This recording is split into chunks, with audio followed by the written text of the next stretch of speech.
All right, another noon game. We got Tennessee at Vanderbilt on ESPN.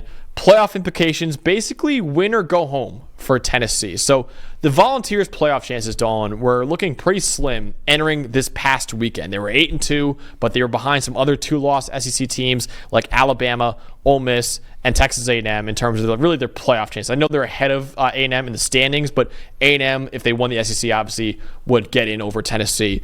But all three of Alabama, Ole Miss, and A&M were upset on Saturday, which put the Volunteers firmly into the 12-team playoff. If Tennessee can win on the road over what is a dangerous Vanderbilt team, it pretty much locks up an at-large playoff spot. But if Vanderbilt pulls it off against Tennessee, then all of a sudden you see a team like Alabama re-jump Tennessee, or Ole Miss re-jump Tennessee as well. It's a very interesting conversation to be had, and I think it really is win or go home for the Volunteers. Yeah, I agree. I think a third loss, and especially if the last one is to a 6-5 Vanderbilt team, because you're seeing Alabama get kind of punished for that right now, yep. Or we may see that in tonight's rankings. Look, it's obviously a tougher game than it seems on the surface. This is not your usual Vanderbilt team. This is a good team that's played competitive ball all year. They have a dangerous offense with Diego Pavia and Eli Stowers and everything they do schematically, right? And it's a rivalry game. Right, and usually it's a one-sided rivalry, but don't think that Vanderbilt isn't wicked motivated for this game, because if this is Diego Pavia's last regular season ride in Vanderbilt, I know he's got the eligibility thing he's dealing with on the side, but this is another statement that he would want to make. On top of already beating Alabama when they were number one, beating Tennessee, that would go down in some lore here for Vanderbilt. And I know there's a lot of Tennessee fans, and maybe even our producer Eli back there saying, well, wait a minute, we beat Alabama. Why would Alabama jump us? Well, Alabama was already ahead of you when you both had two losses too. So I think you lose this game and Alabama beats Auburn, Alabama would again be. Would you agree that Alabama would be above Tennessee again, probably in the ranking? I think they would. It would still probably be tight, but again, we're looking at, you've talked about this, looking at the entire resume here, right? And I think especially Alabama's win over Georgia then gives them a different perspective there when we just saw Tennessee lose to Georgia. But no, for sure, it's a very important game, I think, and the fact that if they lose this game, they could very well be out, because these three-loss teams in the SEC, if you're one of them, you're very much riding a fine line of getting in or out. Yeah, absolutely. And this is the last game before the playoff. They don't play in the SEC title game either, so this is really the last chance to impress the committee to get into the playoff. But if they win, they will be in the playoff as well. So, Dawn, you have the Tennessee offense, though, in this game. What should we be looking out for with Nico Iamaleava and the Volunteers on the ball? Okay, so since week 8, Nico's been, I think, a lot better at, much like I mentioned with Lenora Sellers earlier, taking the throws that aren't just home run balls all the time. I feel like I've talked about this with half the SEC quarterbacks this year, but it's the truth. You can't just throw deep balls and expect to win, right? And since week 8, all right, Max, here's a stat for you. 111 FBS quarterbacks have thrown at least 20 intermediate passes, all right, 10 to 19 air yards. Nico Iamaleava leads those 111 guys with a 93.9 passing grade, okay? This is a big difference to me in their offense. He's gotten better at making the throws that move the sticks, right? Not the home run balls, the deep balls. We know he's got the great arm and all the tools and all that. But these intermediate throws are what sets up those shots. And when he's hitting them, seams down the middle, deep slant routes, stop routes at 12 to 15 yards, right? These are the things that make defensive backs come up, because what you're talking about earlier in the season when it was just go balls and deep posts and that's all he could throw, which, Tennessee is famous for that sort of thing. Josh Heupel likes to throw those things, but teams start sitting back further and further and further back, right? And that's great if you want to run the football, but you can't force your way into those coverages, not till you start making these sorts of throws. He's at 24 of his last 40 intermediate throws. And what this does, especially against this Vanderbilt team, I think the best part of the Vanderbilt defense is their safeties, right? Yeah. C.J. Taylor, who we've talked about a lot, and DeRicky Wright, who's a really good player back there, okay? Vanderbilt struggles with their linebackers, okay? And that's when you start talking about this intermediate range. Their linebackers rank 109th in the country in coverage grade. This is where they have the most issues in their zone coverages, defending at the second level around and behind their linebackers, the exact throws that Nico's been making lately. So I'm looking for a couple of things, okay?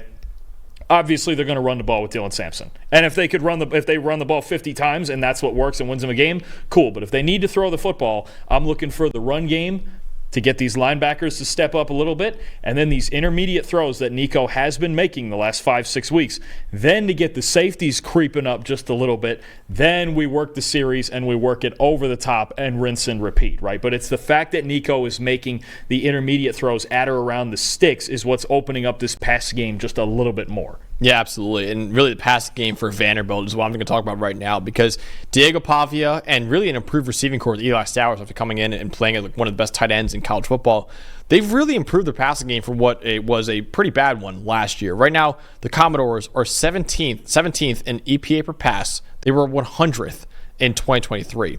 But there's still one area where they really struggle, and that's along the offensive line. Right now, Dalton, they have the 8th worst pass blocking grade in the country with a 49.8 mark, 3rd worst in the Power 4. They've allowed a pressure on 40.6% of their dropbacks. That's the 7th highest rate in college football. Diego Pavia has a 90.6 passing grade when kept clean, only a 56.1 passing grade when he's under pressure. And right now, you look at the offensive line, it's not only pass protection that they struggle in, it's the run game as well. Right now, Vanderbilt is averaging 4.3 yards per carry. That's 113th in the nation. So the offensive line, in terms of letting up a lot of pressures and not really creating a lot of holes in the run game, has been a big reason why Vanderbilt's offense has sputtered at times, even with a really good quarterback in Diego Pavia, even with a really good receiving core with Eli Stowers leading the way there as well. And against Tennessee's defensive line, that could be a big issue because Tennessee right now has one of the best D-lines in the country. They allow just 3.6 yards per carry. That's tied for the fewest in the nation alongside Oklahoma. They have an 81.9 pass rushing grade and a 37% pressure rate. Each of those numbers are top 20 in the country as well.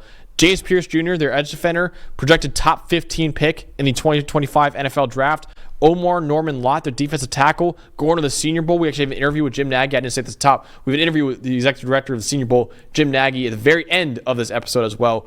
But Omar Norman Lott going to the Senior Bowl, right now a top 50 prospect on our big board for the 2025 NFL draft as well. So it's a bad offensive line for Vanderbilt against one of the best D-lines in the country in Tennessee. I think if Vanderbilt wants any success offensively, they've got to perform a lot better against what is one of the best D-lines in the country. Absolutely. And since that Alabama game where they dropped 40 points on them, all right, in their 6 games after that, they're averaging 18 points a game. That's the reason.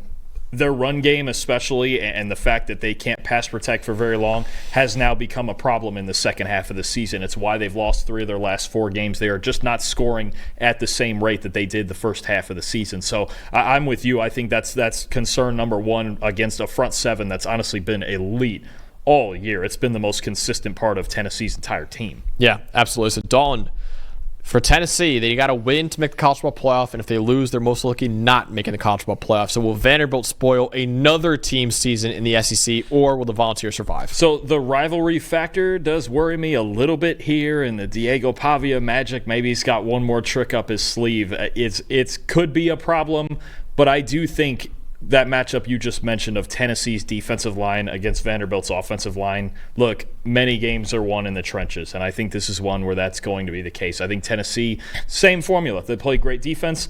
You get Dylan Sampson rolling. You get Nico to make enough throws. That's how it's been lately, and I think that's going to work. I have Tennessee 27-17.